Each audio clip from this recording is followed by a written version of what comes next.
ಮಠ ಬಡವರಿಗಲ್ಲ ವಿಶೇಷ ಕಾರ್ಯಕ್ರಮಕ್ಕೆ ಸ್ವಾಗತ. ನಾನು ಮಧುಸೂದನ್. ಸಾಮಾನ್ಯವಾಗಿ ಈ RTE ಅಂತ ಹೇಳಿದ್ರೆ ಇದು ಮಕ್ಕಳ ವಿದ್ಯಾಭ್ಯಾಸದ ಹಕ್ಕು. ಎಲ್ರಿಗೂ ನಿಜವಾಗ್ಲೂ ವಿದ್ಯಾಭ್ಯಾಸ ಸರಿಯಾಗಿ ಸಿಗ್ತಾ ಇದೆಯಾ ಅನ್ನೋದು ಮೊದಲನೇ ಪ್ರಾಥಮಿಕ ಪ್ರಶ್ನೆ ಆಗಿರುತ್ತೆ. ಆದರೆ ಎಷ್ಟು ಜನಕ್ಕೆ ಇಲ್ಲಿ ವಿದ್ಯಾಭ್ಯಾಸ ಸರಿಯಾಗಿ ಸಿಗ್ತಾ ಇರುತ್ತೆ ಅನ್ನೋದು ಇನ್ನೂ ಕೂಡ ಯಕ್ಷ ಪ್ರಶ್ನೆಯಾಗಿ ಉಳಿದಿದೆ. ಯಾತಕ್ಕೆ ನಾನು ಇವತ್ತು ಈ ಮಾತು ಹೇಳ್ತಿದ್ದೀನಿ ಅಂತ ಹೇಳಿದ್ರೆ, ದಾವಣಗೆರೆಯ ಸಿರಿಗೆರೆ ಮಠದ ಅನುಭವ ಮಂಟಪದಲ್ಲಿ ಇರೋ ಅಂಥ ಶಾಲೆಯಲ್ಲಿ RTE ಅಡಿನಲ್ಲಿ ದಾಖಲಾಗಿರುವ ವಿದ್ಯಾರ್ಥಿಗಳಿಗೆ ಪ್ರತ್ಯೇಕವಾಗಿ ಕೂಡಿಸಿ ಬೋಧಿಸಲಾಗ್ತಾ ಇದೆಯಂತೆ. ಹಾಗಾದರೆ ದಾವಣಗೆರೆಯ ಈ ಒಂದು ಸಿರಿಗೆರೆ ಮಠದಲ್ಲಿ ನಡೀತಾ ಇರೋದಾದರೂ ಏನು ಅನ್ನೋದ್ರ ಬಗ್ಗೆ ನಾವಿವತ್ತು ಸಾಕಷ್ಟು ಚರ್ಚೆನ ಮಾಡ್ತೀವಿ. ಹಾಗಾದರೆ ನಿಜಕ್ಕೂ ದಾವಣಗೆರೆಯ ಸಿರಿಗೆರೆಯ ಮಠದ ಅನುಭವ ಮಂಟಪದಲ್ಲಿ ನಡೀತಾ ಇರುವಂಥ ಶಾಲೆಯಲ್ಲಿ ಆಗ್ತಿರೋದಾದರೂ ಏನು? ಇಲ್ಲಿದೆ ನೋಡಿ ಒಂದು ರಿಪೋರ್ಟ್.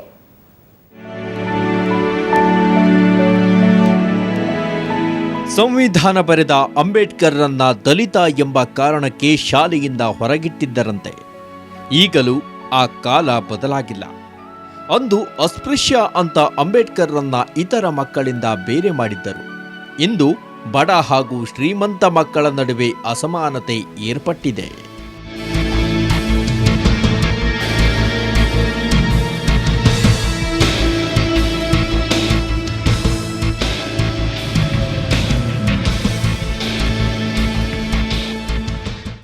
ಬಡ ಮಕ್ಕಳಿಗೂ ಒಳ್ಳೆಯ ಶಿಕ್ಷಣ ದೊರೆಯಲಿ ಅನ್ನೋ ಕಾರಣಕ್ಕೆ ಸರ್ಕಾರ ಕಡ್ಡಾಯ ಶಿಕ್ಷಣ ಹಕ್ಕು ಕಾಯ್ದೆ ಜಾರಿಗೆ ತಂದಿದೆ.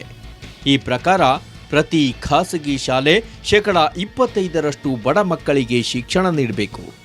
ಹಾಗೆ RTE ಅಡಿ ದಾಖಲಾತಿ ನೀಡಿದ ದಾವಣಗೆರೆಯ ಸಿರಿಗೆರೆ ಬೃಹನ್ಮಠಕ್ಕೆ ಸೇರಿದ ಅನುಭವ ಮಂಟಪ ಶಾಲೆ ಆ ಮಕ್ಕಳನ್ನ ಬೇರೆ ಮಾಡಿದೆ.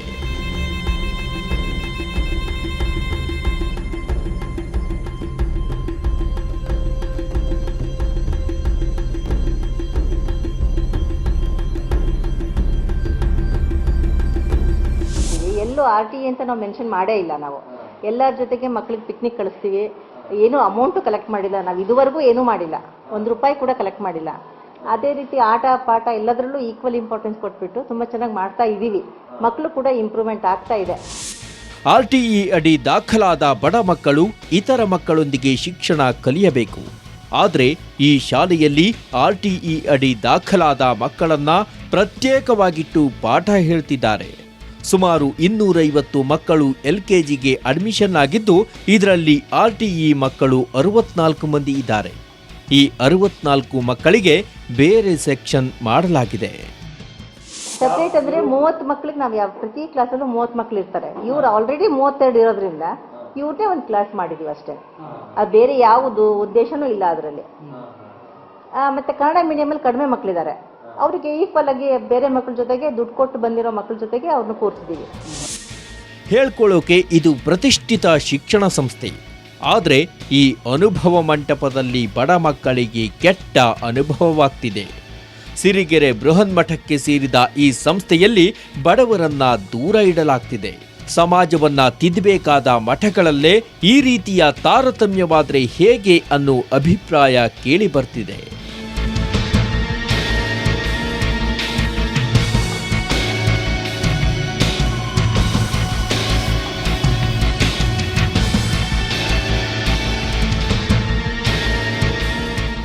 ದಾವಣಗೆರೆಯಿಂದ ಕ್ಯಾಮರಾಮನ್ ಕಿರಣ್ ಜೊತೆ ವರದರಾಜ್, ಸುವರ್ಣ ನ್ಯೂಸ್. ನೋಡಿದ್ರಲ್ಲ, ಇದು ದಾವಣಗೆರೆಯ ಸಿರಿಗೆರೆ ಮಠದಲ್ಲಿ ನಡೀತಾ ಇರೋ ಅಂತ ಒಂದು ವಿಚಾರ. ಎಲ್ಲೋ ಒಂದು ಕಡೆ ಶಿಕ್ಷಣದಲ್ಲಿ ತಾರತಮ್ಯ ಆಗ್ತಾ ಇದೆಯಾ ಅನ್ನೋದು ಯಕ್ಷ ಪ್ರಶ್ನೆ ಆಗಿದೆ. ನಿಜಕ್ಕೂ ಮಠ ಬಡವರಿಗೆ ಅಲ್ವಾ? ಅದ್ರ ಬಗ್ಗೆ ನಾವು ಇವತ್ತು ಚರ್ಚೆ ಮಾಡ್ತೀವಿ. 3 ಜನ ಪ್ಯಾನಲಿಸ್ಟ್ಗಳು ನಮ್ಮ ಕಾರ್ಯಕ್ರಮಕ್ಕೆ ಈಗಾಗಲೇ ಜಾಯ್ನ್ ಆಗಿದ್ದಾರೆ. ಅವ್ರನ್ನ ಕಾರ್ಯಕ್ರಮಕ್ಕೆ ವೆಲ್ಕಮ್ ಮಾಡೋಣ. ಮೊದಲನೇದಾಗಿ ಡಾಕ್ಟರ್ ನಿರಂಜನ ಆರಾಧ್ಯ ಅವರು, ಖ್ಯಾತ ಶಿಕ್ಷಣ ತಜ್ಞರು, ಕಾರ್ಯಕ್ರಮಕ್ಕೆ ಸ್ವಾಗತ. ನಿಮಗೆ ನಮಸ್ಕಾರ. ಇನ್ನು ಎರಡನೇದಾಗಿ ಬಸವರಾಜ್ ಹುರಿಕಾರ್, ಅಧ್ಯಕ್ಷರು, ರಾಜ್ಯ ಶಿಕ್ಷಕರ ಸಂಘ, ಕಾರ್ಯಕ್ರಮಕ್ಕೆ ಸ್ವಾಗತ. ನಮಸ್ಕಾರ. ಇನ್ನು ಮೂರನೇದಾಗಿ ನಾಗಸಿಂಹ ಅವರು, ಸಂಚಾಲಕರು, RTI ಕಾರ್ಯಪಡೆ, ನಿಮಗೂ ಕೂಡ ಕಾರ್ಯಕ್ರಮಕ್ಕೆ ಸ್ವಾಗತ. ನೀವು 3 ಜನ ಈಗ ನೋಡಿದ್ರಿ, ಶಾಲೆಯ ಪ್ರಾಂಶುಪಾಲರು ಒಂದು ಮಾತನ್ನ ಹೇಳ್ತಾರೆ, ಸಪ್ರೇಟಾಗಿ ನಾವು ಮಕ್ಕಳನ್ನ ಬೇರೆ ಮಾಡಿದ್ದೀವಿ ಅಷ್ಟೇ, ಆದರೆ ನಾವು RTE ಮಕ್ಕಳು ಅಂತ ಬೇರೆ ಮಾಡಿಲ್ಲ ಅನ್ನೋದು. ಮೊದಲನೇದಾಗಿ ನಿರಂಜನ ಆರಾಧ್ಯ ಅವರು, ಇದಕ್ಕೆ ನಿಮ್ಮ ರಿಯಾಕ್ಷನ್ ಏನು? ಬಸವಾದಿ ಶರಣರ ಮಠ ಇದು. ಸಾಮಾಜಿಕ ನ್ಯಾಯ ಸಮಾನತೆ ಮಾಡಬೇಕಾದ ಜಾಗದಲ್ಲಿ ತಾರತಮ್ಯವನ್ನು ಮಾಡ್ತಾ ಇರ್ತಕ್ಕಂಥದ್ದು ನಿಜವಾಗ್ಲೂ ಕೂಡ ನಾಚಿಕೆಗೇಡಿನ ಸಂಗತಿ. ಪ್ರಿನ್ಸಿಪಾಲರು ಒಪ್ಕೊಂಡಿದ್ದಾರೆ ನೇರವಾಗಿ. ಈಗ ತಾನೇ ಅವ್ರು ಹೇಳಿದ್ರು ಆ ಮಕ್ಕಳನ್ನು ಪ್ರತ್ಯೇಕವಾಗಿ ಒಂದು ಸೆಕ್ಷನ್ ಆಗಿ ಮಾಡಿದ್ದೇವೆ ಅಂತ. ಅದೇ ದೊಡ್ಡ ಅಪರಾಧ. ಯಾವುದೇ ಮಕ್ಕಳು RTEನಲ್ಲಿ RTIಡಿಯಲ್ಲಿ ಸೇರಿದಾಗ ಆ ಮಕ್ಕಳನ್ನು ಕೂಡ ಎಲ್ಲ ಮಕ್ಕಳ ಜೊತೆಗೆ ಮಿಕ್ಸ್ ಮಾಡಬೇಕೇ ಹೊರತು ಅವರಿಗೆ ಒಂದು ಸಪ್ರೇಟ್ ಆದಂಥ ಸೆಕ್ಷನನ್ನು ಮಾಡಿದ್ದೇ ಬಹುಶಃ ತಾರತಮ್ಯದ ಮೊದಲ ಹೆಜ್ಜೆ ಅಂತ ನಾನು ಭಾವಿಸ್ತೇನೆ. ಸೆಕ್ಷನ್ 8, 9, ಸೆಕ್ಷನ್ 17 ಸ್ಪಷ್ಟವಾಗಿ ಈ ತಾರತಮ್ಯವನ್ನು ವಿರೋಧಿಸುತ್ತೆ. ಈ ಥರದ ತಾರತಮ್ಯವನ್ನು ಮಾಡಬಾರ್ದು. ಈ ಥರದ ತಾರತಮ್ಯದಿಂದ ಕೇವಲ ಮಕ್ಕಳಿಗೆ ಬೇರೆ ಪ್ರತ್ಯೇಕತೆ ಭಾವನೆ ಮಾತ್ರ ಅಲ್ಲ, ಅವರಿಗೆ ಮಾನಸಿಕವಾಗೂ ಕೂಡ ನೋವಾಗುತ್ತೆ. ಹಾಗಾಗಿ ಇದು ಮಕ್ಕಳಿಗೆ ಒಂದು ರೀತಿಯ ಮಾನಸಿಕ ಹಿಂಸೆಯನ್ನು ಕೊಟ್ಟಿರ್ತಕ್ಕಂಥದ್ದು. ಇದು ಕಾನೂನಿನ ಪ್ರಕಾರ ಅಕ್ಷಮ್ಯ ಅಪರಾಧ. ಬಹುಶಃ ಅಲ್ಲಿನ ಸಂಬಂಧಪಟ್ಟಂಥ DDPI ಮತ್ತು BO ಕೂಡಲೇ ಶಾಲೆಗೆ ಭೇಟಿ ನೀಡಿ ಯಾರು ಈ ಥರದ ತಪ್ಪನ್ನು ಮಾಡಿದ್ದಾರೆ ಕಾನೂನಿನ ಪ್ರಕಾರ ಅವರ ಮೇಲೆ ಕ್ರಮವನ್ನು ಜರುಗಿಸಬೇಕಾಗುತ್ತೆ. ಓಕೆ, ಬಸವರಾಜ್ ಹುರಿಕಾರ್ ಅವರು ಏನು ಹೇಳ್ತೀರಿ ಇದಕ್ಕೆ, ನಿಮ್ಮ ಫಸ್ಟ್ ರಿಯಾಕ್ಷನ್? ಇದು ಈ ಘಟನೆಯನ್ನು ನೋಡಿ ಭಾಳ ವಿಷಾದ ಆಯಿತು. ಶ್ರೀಗೇರಿ ಮಠಕ್ಕೆ ನಾಡಿನಲ್ಲಿ ಒಂದು ದೊಡ್ಡ ಇತಿಹಾಸ ಇದೆ ಮತ್ತು ಗೌರವವಿದೆ. ಅಂಥ ಒಂದು ಶಾಲೆಯಲ್ಲಿ ಈ ರೀತಿಯಾಗಿ ಭೇದ ಭಾವ ಮಾಡ್ತಕ್ಕಂಥದ್ದು ನಿಜಕ್ಕೂ ವಿಷಾದನೀಯ. ತಕ್ಷಣ ಆ ಭೇದ ಭಾವವನ್ನು ಅಳಿಸಿ ಎಲ್ಲ ಮಕ್ಕಳನ್ನು ಕ್ರೋಢೀಕರಿಸಿ ಈ ABCD ಪ್ರಕಾರ ಒಂದು ಹೊಂದಾಣಿಕೆ ಮಾಡೋದು ಸೂಕ್ತ. ಈ ಬಗ್ಗೆ ಸರ್ಕಾರ ಮತ್ತು ಇಲಾಖೆ, ಮುಖ್ಯವಾಗಿ ಅಲ್ಲಿರ್ತಕ್ಕಂಥ BOರವರು DDPI ಅವರು ಕ್ರಮ ಕೈಗೊಳ್ಳಬೇಕಾಗತ್ತೆ. ಇಲ್ಲಿವರೆಗೆ ಇದನ್ನು ಬಿಟ್ಟಿದ್ದ ತಪ್ಪು. ಇವತ್ತು ಶಾಲೆಗೆ ದಾಖಲಾದಂಥ ವಿದ್ಯಾರ್ಥಿಗಳಲ್ಲಿ RTಯಿಂದ ದಾಖಲಾದಂಥ ವಿದ್ಯಾರ್ಥಿಗಳು ಜನರಲ್ ಆಗಿ ಬಂದಂಥ ವಿದ್ಯಾರ್ಥಿಗಳು ಅಂತ ತಿಳ್ಕೊಂಡು ಅದು ಇವತ್ತಿನ ಸಾಮಾಜಿಕ ವ್ಯವಸ್ಥೆಯಲ್ಲಿ ನಾವು ಭೇದ ಭಾವವನ್ನು ಮಾಡ್ತಕ್ಕಂಥದ್ದು ನಮ್ಮ ಸಂವಿಧಾನಕ್ಕೆ ಬಗೆದಂಥ ಒಂದು ಅಪಚಾರ ಆಗಿದೆ ಅಂತ ತಿಳ್ಕೊಂಡು ಈ ಸಂದರ್ಭದಲ್ಲಿ ಹೇಳಬಯಸ್ತಾ ಇದ್ದೇನೆ. ಓಕೆ, ನಾಗಸಿಂಹ ಅವರೇನು ಹೇಳ್ತೀರಿ? ಆ್ಯಕ್ಚುಲಿ ಇದು ಸ್ಪಷ್ಟವಾಗಿ ಮಕ್ಕಳ ಹಕ್ಕುಗಳ ಉಲ್ಲಂಘನೆ. ಮಕ್ಕಳ ಹಕ್ಕುಗಳ ಒಡಂಬಡಿಕೆ ಪರಿಚ್ಛೇದ 2 ಹೇಳುತ್ತೆ, ಯಾವುದೇ ಕಾರಣಕ್ಕೂ ಮಕ್ಕಳ ನಡುವೆ ತಾರತಮ್ಯ ಆಗಬಾರ್ದು ಅಂತ. ಹಾಗೆಯೇ RTI ಮೂಲಕ ಪ್ರವೇಶ ಪಡೆದ ಮಕ್ಕಳು ಇವರು RTI ಮೂಲಕ ಬಂದಿದ್ದಾರೆ ಅಂತ ಶಾಲೆಯಲ್ಲಿ ಯಾರಿಗೂ ಗೊತ್ತಾಗಬಾರ್ದು. ಅದು ಅವರ ಖಾಸಗಿತನ. ಅದು ಕೂಡ ಇಲ್ಲಿ ಉಲ್ಲಂಘನೆ ಆಗಿದೆ. ಸೊ ಹಾಗಾಗಿ ಈ ವಿಚಾರ ಬೇರೆ ಇಲಾಖೆಗಳಿಗೆ ಗೊತ್ತಿಲ್ಲ ಅನ್ನೋ ಸುಳ್ಳು. ಇದು ಈ ಘಟನೆ ಟಿಪ್ ಆಫ್ ದಿ ಐಸ್ಬರ್ಗ್. ನನ್ನ ಹತ್ರ ಬೇರೆ ಬೇರೆ ಶಾಲೆಗಳ ಉದಾಹರಣೆಗಳಿದೆ. ಬೆಂಗಳೂರು ಮಹಾನಗರದಲ್ಲಿ ನಡೆದಿರೋದಿದೆ, ಮೈಸೂರಲ್ಲಿ ನಡೀತಾ ಇರೋ ವಿಚಾರಗಳಿದೆ. ಸೊ ಹಾಗಾಗಿ ಈ ವಿಚಾರ ಇಲಾಖೆಗೆ ಗೊತ್ತಿಲ್ಲ ಅನ್ನೋದು ಸುಳ್ಳು. ಇಲಾಖೆಗೂ ಚೆನ್ನಾಗಿ ಗೊತ್ತು. ಅವರು ತಕ್ಷಣ ಇದ್ರ ಬಗ್ಗೆ ಕ್ರಮ ತಗೊಳ್ಬೇಕು. ಇಲ್ಲದ್ರೆ ಇಡೀ ರಾಜ್ಯದ ಎಲ್ಲ ಕಡೆನೂ ಇದ್ರ ಬಗ್ಗೆ ಹೋರಾಟ ಮಾಡಬೇಕಾಗತ್ತೆ. ಅದು ಮಕ್ಕಳ ಹಕ್ಕುಗಳ ಉಲ್ಲಂಘನೆ ಆಗೋದು ಸಣ್ಣ ವಿಚಾರ. ಅದು ಶಿಕ್ಷಣದ ವಿಚಾರದಲ್ಲಿ ಮಕ್ಕಳ ಹಕ್ಕುಗಳ ಉಲ್ಲಂಘನೆ ಆಗೋದು ಘನಘೋರವಾದ ಅಪರಾಧ ಆಗುತ್ತೆ. ಆ ಶಾಲೆ ಮೇಲೆ ಕ್ರಿಮಿನಲ್ ಕೇಸ್ ಹಾಕೋದು ಭಾಳ ಮುಖ್ಯ ಅನಿಸುತ್ತೆ. ಓಕೆ, ಇನ್ನು ಎಲ್ರಿಗೂ ಗೊತ್ತಿರೋ ಪ್ರಕಾರ 2009 ಆಗಸ್ಟ್ 7ನೇ ತಾರೀಕು ಸರ್ಕಾರ ಈ ಒಂದು ನೀತಿನ ಜಾರಿಗೆ ತಂತು. ಅದು ಇಂಪ್ಲಿಮೆಂಟ್ ಆಗಿರೋದು ಏಪ್ರಿಲ್ 1, 2010ರಿಂದ. ಆದರೆ ಈ ಒಂದು ಆದೇಶದ ಪ್ರಕಾರ 25% ಸೀಟ್ಗಳು ಏನಿರುತ್ತೆ ಅದನ್ನು RTI ಅಡಿನಲ್ಲಿ ಮಕ್ಕಳಿಗೆ ಕೊಡಬೇಕು. ಜೊತೆಗೆ ಪ್ರಮುಖ ಅಂಶದಲ್ಲಿ ಒಂದು ವಿಷಯನ ಕೂಡ ಹೇಳಿದ್ದಾರೆ ಅವರು. ಏನಂದರೆ ಯಾವುದೇ ಕಾರಣಕ್ಕೂ ಮಕ್ಕಳನ್ನ ಬಡವರು ಭೇದ ಭಾವ ಮಾಡದೆ ಎಲ್ಲರ ಜೊತೆ ಸೇರಿಸ್ಬೇಕು ಅಂತ. ನಾವೀಗಾಗಲೇ ನೋಡ್ದಂಗೆ 64 ಮಕ್ಕಳಿಗೋಸ್ಕರನೇ ಸಪ್ರೇಟ್ ಸೆಕ್ಷನ್ ಮಾಡಲಾಗಿದೆ. ಅಲ್ಲಿ ಏನು ಹೇಳ್ತೀರಿ? ಹೌದು, ಭಾಳ ತಪ್ಪದು. ಈಗಾಗಲೇ ನಾನು ಹೇಳಿದೆ, ಕಾನೂನಿನ ಪ್ರಕಾರ 2 ರೀತಿಯ ಕಾನೂನುಗಳಿದ್ದಾವೆ. ಒಂದು ಅಂತಾರಾಷ್ಟ್ರೀಯ ಒಡಂಬಡಿಕೆಗಳು, ಇನ್ನೊಂದು ನಮ್ಮ ದೇಶದ ಸಂವಿಧಾನ ಮತ್ತು ಶಿಕ್ಷಣ ಹಕ್ಕು ಕಾಯ್ದೆ. ಅಂತಾರಾಷ್ಟ್ರೀಯ ಒಡಂಬಡಿಕೆ ಒಂದು ಭಾಳ ಪ್ರಧಾನವಾದಂಥ ಅಂಶ ಏನಂತ ಹೇಳಿದ್ರೆ, ಯಾವುದೇ ರೀತಿಯ ತಾರತಮ್ಯವನ್ನು ಅವಕಾಶವನ್ನು ಕೊಡಬಾರ್ದು, ಮಾಡಲೂಬಾರ್ದು ಅಂತ. ಇಲ್ಲಿ ಸ್ಪಷ್ಟವಾಗಿ ತಾರತಮ್ಯ ಮಾತ್ರ ಅಲ್ಲ, ವರ್ಗಭೇದ ನೀತಿಯನ್ನು ಅನುಸರಿಸ್ತಾ ಇರ್ತಕ್ಕಂಥದ್ದು ಸ್ಪಷ್ಟವಾಗಿ ಗೊತ್ತಾಗುತ್ತೆ. ಯಾಕೆಂತ ಹೇಳಿದ್ರೆ, ಎಲ್ಲೋ ಒಂದು ಕಡೆ ಶಾಲೆಗೆ ಒಂದು ಜವಾಬ್ದಾರಿ, ಒಂದು ನೈತಿಕತೆ ಏನಿರುತ್ತೆ ಅಂದರೆ, RTI ಅಡಿಯಲ್ಲಿ ಮಕ್ಕಳು ಬರ್ತಕ್ಕಂಥದ್ದು ಅಂದರೆ ಅದು ಭಿಕ್ಷೆ ಅಲ್ಲ, ಅದು ಏನೋ ಬಡವರಿಗೆ ಮಾಡ್ತಿರೋ ದಾನ ಅಲ್ಲ, ಅದು ಅವರ ರೈಟು, ಅವರ ಎಂಟೈಟಲ್ಮೆಂಟು, ಅದು ಅವರ ಹಕ್ಕು. ಹಾಗಾಗಿ ಆ ಒಂದು ಅಡಿಯಲ್ಲಿ ಬಂದಂಥ ಮಕ್ಕಳಿಗೆ ಗೌರವವನ್ನು ತೋರಿಸ್ತಕ್ಕಂಥದ್ದು, ಗೌರವವನ್ನು ನೀಡ್ತಕ್ಕಂಥದ್ದು ಪ್ರತಿಯೊಂದು ಶಾಲೆಯ ಕರ್ತವ್ಯ. ಅವರು ಸೆಕ್ಷನ್ 6ರಲ್ಲಿ ಶಾಲೆಯ ಕರ್ತವ್ಯವನ್ನು ಹೇಳುವಾಗ ಕಾಯ್ದೆನಲ್ಲಿ ಭಾಳ ಸ್ಪಷ್ಟವಾಗಿ ಹೇಳಿದೆ, ಶಾಲೆಗಳಿಗೆ ಮಕ್ಕಳನ್ನು ತಾರತಮ್ಯರಹಿತವಾಗಿ ನಡೆಸ್ಕೊಂಡು ಅವರಿಗೆ ಶಿಕ್ಷಣವನ್ನು ಕೊಟ್ಟು 8 ವರ್ಷದ ಶಾಲಾ ಶಿಕ್ಷಣವನ್ನು ಮುಗಿಸ್ತಕ್ಕಂಥದ್ದು ಆ ಶಾಲೆಯ ಜವಾಬ್ದಾರಿ. ಓಕೆ, ನಿರಂಜನ ಆರಾಧ್ಯ ಅವರೇ, ಒಂದು ನಿಮಿಷ. ಈಗ DDPI ಶಿವಕುಮಾರ್ ಅವರು ನಮ್ಮ ಜೊತೆ ದೂರವಾಣಿ ಸಂಪರ್ಕಕ್ಕಿದ್ದಾರೆ. ಶಿವಕುಮಾರ್ ಅವರಿಗೆ ನಿಮ್ಗೆ ಈಗ ಆಲ್ರೆಡಿ ವಿಚಾರ ಗೊತ್ತಿರುತ್ತೆ ಅಂತ ಅನ್ಕೊಳ್ತೀನಿ. ದಾವಣಗೆರೆ ಸಿರಿಗೆರೆ ಮಠದಲ್ಲಿ ಆಗ್ತಾ ಇರೋ ಅಂಥ ಒಂದು ತಾರತಮ್ಯ ಇದು ಅನುಭವ ಮಂಟಪದ ಸ್ಕೂಲ್ನಲ್ಲಿ. ಇದು ಏನು ಹೇಳ್ತೀರಿ ಈ ಸಂದರ್ಭದಲ್ಲಿ? ನಿಮ್ಮ ಗಮನಕ್ಕೆ ಬಂದಿದೆಯಾ ಈ ವಿಷಯ? ಸರ್, ಈಗ ಇವತ್ತು ಬೆಳಗ್ಗೆ ನನಗೆ ಈ ವಿಷಯ ಗೊತ್ತಾಗಿದೆ. ಆದ್ರೆ ನಾವು ಕಳೆದ 2 ವರ್ಷದಿಂದ RTIಯನ್ನ ಪರಿಣಾಮಕಾರಿಯಾಗಿ ಜಾರಿಗೊಳಿಸಿದ್ವಿ. ಜಿಲ್ಲೆಯಲ್ಲಿ ಅಂತ ಯಾವುದೇ ಪ್ರಕರಣಗಳು ನಮ್ಮ ಗಮನಕ್ಕೆ ಬಂದಿಲ್ಲ. ಇವತ್ತು ಆತರ ಇದೆ ಅಂತೇಳಿ ನಮ್ಮ ಗಮನಕ್ಕೆ ಬಂದಿದೆ.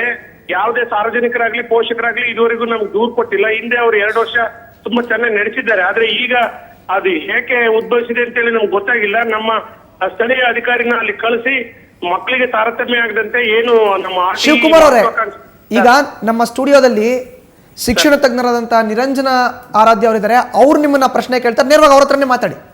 ಹೇಳಿ ಸರ್, ಹೇಳಿ. ಶಿವಕುಮಾರ್ ಅವರೇ, ಸರ್ ನಮಸ್ಕಾರ ಸರ್. ನಮಸ್ಕಾರ ನಮಸ್ಕಾರ. ತಾರತಮ್ಯ ಮಾಡ್ತಕ್ಕಂಥದ್ರ ಬಗ್ಗೆ ದೂರ್ ಬೇಕಾಗಿಲ್ಲ.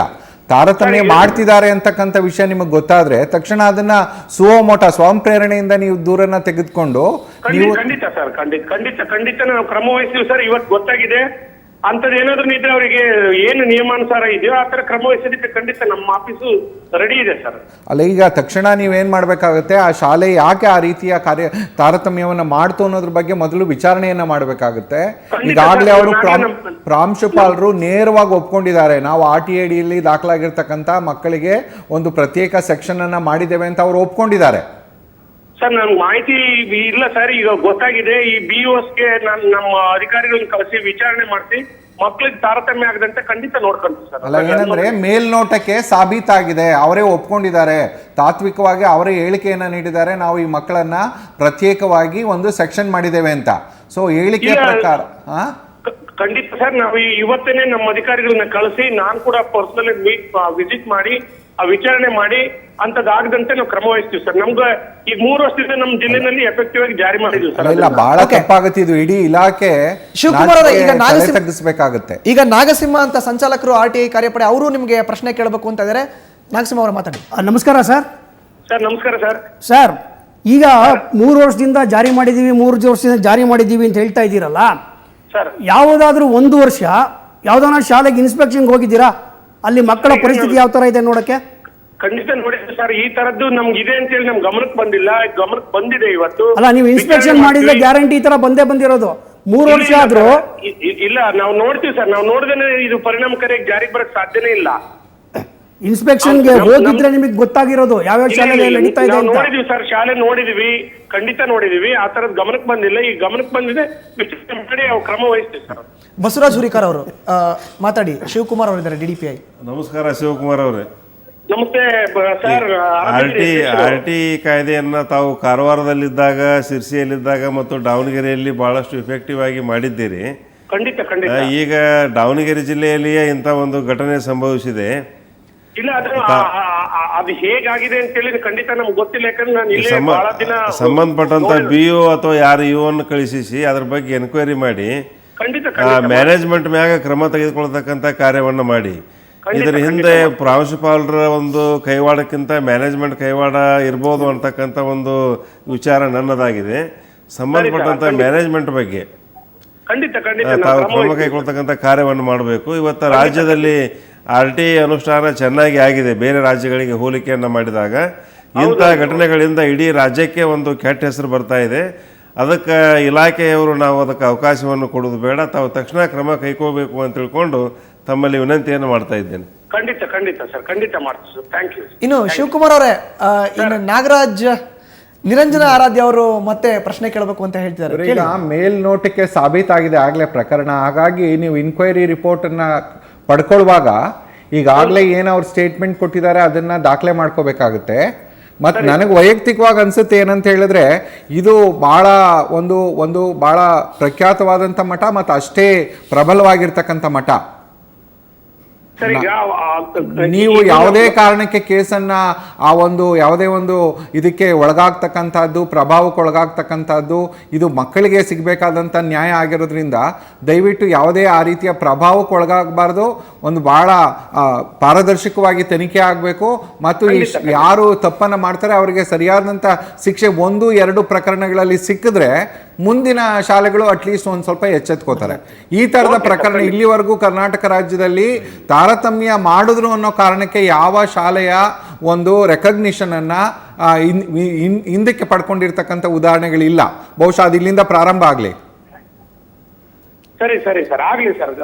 ಓಕೆ ಶಿವಕುಮಾರ್ ಅವರೇ, ಈಗ ನೀವು ಇಮಿಡಿಯೇಟ್ ಆಗಿ ಸ್ಕೂಲ್ ಹತ್ರ ಹೋಗ್ತೀರಾ, ಶಾಲೆ ಹತ್ರ ಹೋಗ್ತೀರಾ, ನಿಮ್ಮ ಮುಂದಿನ ಕ್ರಮ ಏನು, ಹೇಗಿರುತ್ತೆ ಸರ್? ಈಗ ನಾವು ಇವತ್ತು ಟೀಚರ್ಸ್ ಕೌನ್ಸಿಲಿಂಗ್ ನಲ್ಲಿ ಇದ್ದೀವಿ. ಈ ವಿಷಯ ನಮ್ಗೆ ಗೊತ್ತಾಗಿದೆ. ನಮ್ಮ BO ಈಗಲೇ ಕಳಿಸ್ತಾ ಇದ್ದೀನಿ. ಆ ಶಾಲೆಗೆ ಹೋಗಿ ಮಾಹಿತಿ ತರಿಸ್ಕೊಂಡು ನಾನು ಸಂಬಂಧಪಟ್ಟಂತ ವಿಚಾರಣೆ ಮಾಡಿ ಮಾಹಿತಿ ತರಿಸ್ಕೊಂಡು ಏನು ನಿಯಮಾನುಸಾರ ಕ್ರಮ ಇದೆ ಅದನ್ನು ವಹಿಸ್ತೀವಿ ಸರ್, ಅದ್ರಾಗ ಅನುಮಾನವೇ ಇಲ್ಲ.